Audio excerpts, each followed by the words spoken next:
Binayaran po ako ni Senrisa Ontiveros para mag-testify laban kay PRRD, VP Sara at kay Pastor Apollo C. Kibuloy. Lahat ng sinabi ko at kasama ko doon na nag-witness sa Senado ay ginawa lamang ni Senrisa upang papagsakin si Pastor at ang buong kingdom at kunin ang kanilang mga ari-arian.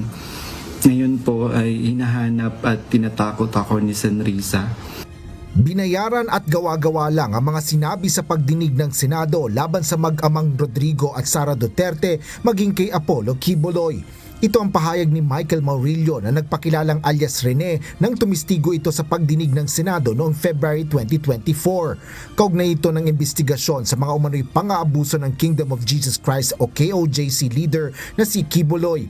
Bunsod nito, ipinilisinta ni Senador Risa Ontiveros ang palitan ng email sa pagitan ng kanyang opisina at ni Michael Maurilio.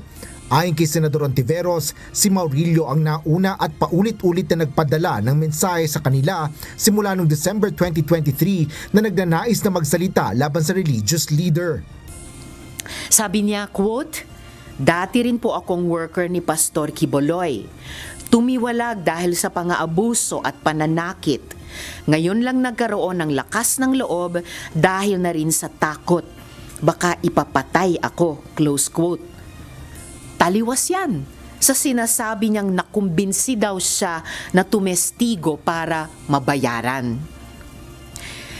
Because we take some time to vet emails, nung pakiramdam niya ay hindi siya pinapansin, he messaged us 2 more times noong December 15, 2023 at January 28, 2024. Nasaan dyan ang pinilit? Bukod dito, nakasaad din umano ang pangalan ng mga Duterte sa pinakaunang salaysay ni Maurilio na siya mismo ang gumawa at nagbigay sa opisina ni Ontiveros. Si Maurilio rin anya ang unang nanghingi ng pera sa opisina ng senadora taliwas sa bago nitong pahayag na binigyan siya ng 1 milyong piso ng mambabatas. On February 7, 2024, he was the one who asked us for money. Quote, "I just want to ask if her office give a financial assistant. I want to buy a new laptop." Close quote. Malinaw ang sagot namin sa kanya. Our office has a strict policy of not providing financial assistance to potential witness and witnesses.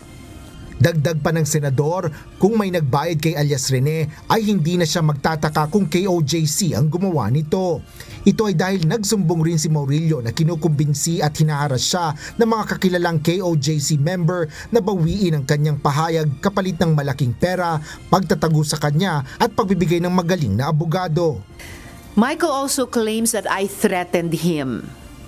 Yet, on June 22 and 23, 2025, just this month, just last week, Michael was the one frantically messaging my staff. Sabi niya, quote, "Help me, kinidnap ako at tinatakot ako ng kingdom. Dito ako kinulong sa Glory Mountain. Send rescue now." Sineryoso ni Senador Ontiveros ang mga mensahe ni Maurilio at ipinadala ito sa Philippine National Police sa Davao para sa agarang aksyon. Bagaman aminado si Senador Risa Ontiveros na maaaring biktima lang din si Michael Maurilio, kailangan pa rin anyang managot ito sa mga pagsisinungaling ngayon. Finalize po namin ang mga kasong ihahain namin simula sa Miyerkules sa NBI, kung sino ang mga tao at grupo na papangalanan ko na doon. And we will give you the final details before or on the day that we will file that complaint. At kasunod po niyan, gaya ng nabanggit ko kanina, naghahanda na rin po kami ng mga criminal complaints.